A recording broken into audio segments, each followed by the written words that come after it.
Welcome back to your channel, Leo Storyland. Here we uncover real Reddit stories. If you liked my video, please like, share, subscribe.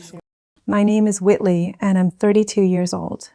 I stood in the small dressing room of St. Agnes Chapel, staring at myself in a mirror that had seen 100 brides before me, and I felt nothing but a hollow, aching dread where joy should have been. My wedding dress fit perfectly.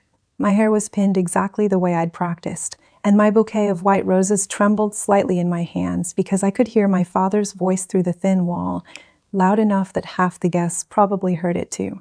"He works in a warehouse," my father was saying to my uncle, not even bothering to lower his voice. "A warehouse? My daughter, marrying a nobody who drives a forklift for a living." I closed my eyes and breathed through it, the way I've been breathing through it for the past 8 months, ever since I brought Julian home for the first time. My family had never given him a fair chance. My mother had asked him, in front of everyone at Thanksgiving, whether he had any actual plans for his future, as if raising 2 younger siblings alone after his parents died in a car accident when he was 19 wasn't a plan, wasn't a life, wasn't proof of exactly the kind of man he was. My father had refused to shake his hand the first time they met and had never warmed since. To them, Julian's calloused hands and modest apartment and steady, unglamorous job made him invisible, made him nothing, made him someone not worth their respect. But I loved him. I loved the way he remembered how I took my coffee, the way he'd driven 4 hours through a snowstorm just to bring me soup when I was sick, the way he never once asked me to choose between him and my family, even when they made it clear they'd rather he didn't exist.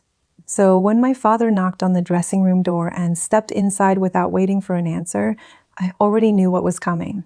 "Your grandfather isn't here," he said flatly. "He had a golf thing. And frankly, Whitley, I'm not walking you down that aisle either. I'm not going to stand up in front of 200 people and pretend I'm proud of this." I stared at him, waiting for him to laugh, to tell me it was a joke, but his face stayed cold and certain.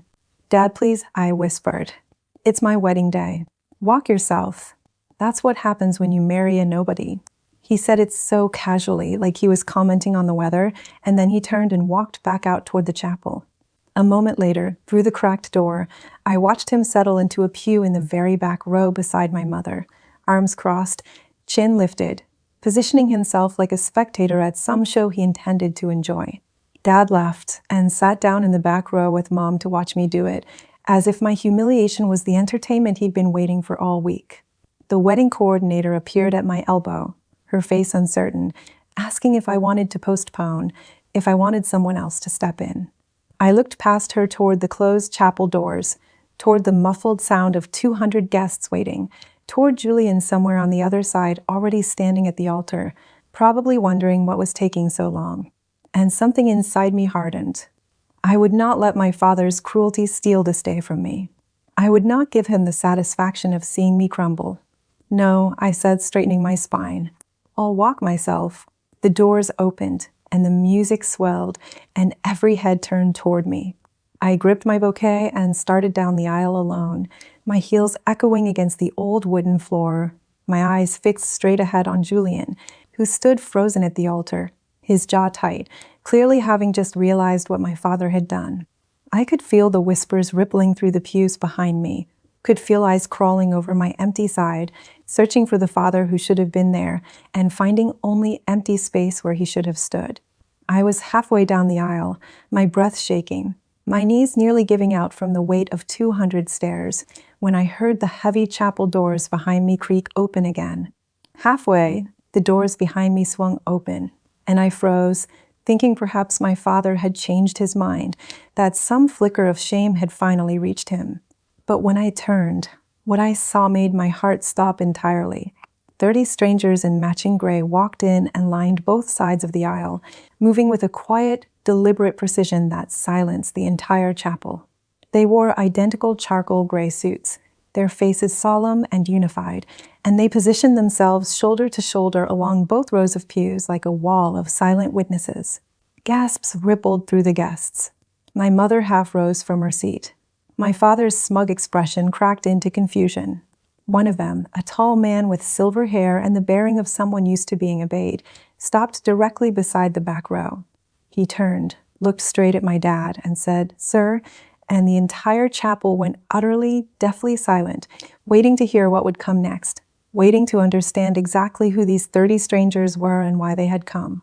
"Sir," the silver-haired man repeated, his voice calm but carrying an authority that made the entire chapel lean in to listen.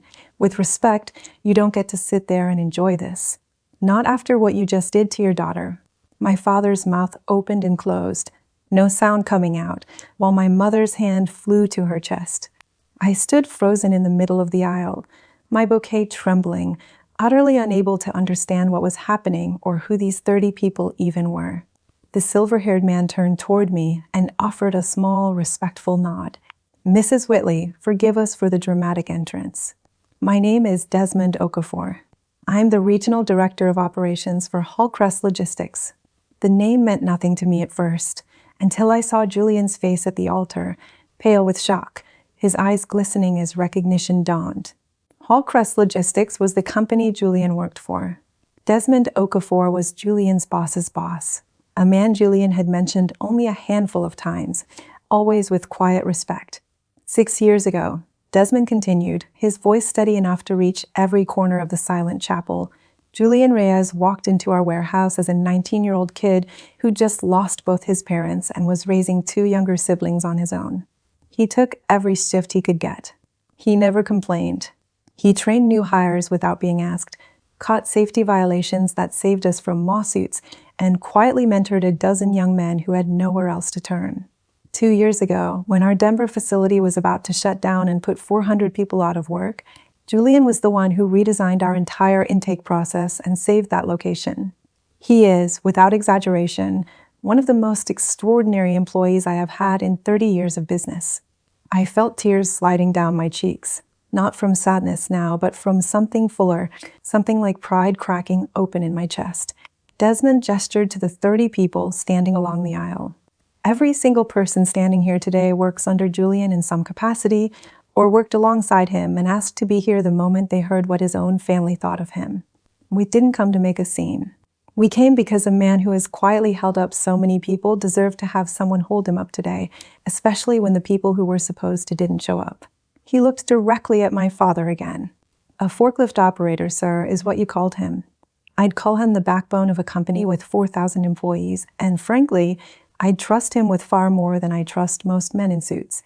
The chapel erupted into a hush of whispers and a few scattered claps that grew louder, and I watched my father's face drain of all its arrogance, replaced by something small and ashamed, something he clearly hadn't expected to feel in front of 200 witnesses.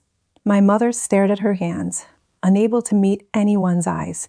I turned back toward the aisle, toward Julian, who was openly crying now, his shoulders shaking as he watched the people he'd quietly helped for years stand up for him in the one moment he needed it most. Desmond stepped back respectfully and gestured toward me. "Please continue. We just wanted him to know he wasn't walking into this family alone." I gripped my bouquet and walked the rest of the aisle between 2 rows of strangers who felt, in that moment, more like family than the people I'd grown up with. When I reached Julian, he took my hands and whispered that he loved me, his voice breaking, and I whispered back that I had never been prouder to become his wife.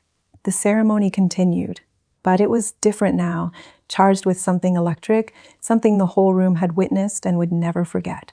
When the officiant asked if anyone objected to the marriage, the silence was so complete you could hear the candles flickering, and I glanced at my father, who kept his eyes down and said nothing at all. We exchanged our vows, and when Julian slid the ring onto my finger, the entire chapel rose to its feet in applause, the 30 strangers in gray clapping loudest of all. At the reception, my father approached me once, stiffly, and mumbled something that was almost an apology, something about not realizing, about being wrong. I told him I appreciated the words, but that actions mattered more, and that he had a long way to go before I would trust that he meant them. Julian, ever gracious, still shook his hand, still thanked him for coming.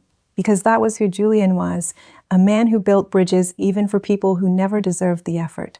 Later that night, dancing under string lights with Julian's arms around me, I realized my father had spent years trying to convince me that Julian was worth nothing, when in truth Julian was worth more than my father would ever understand.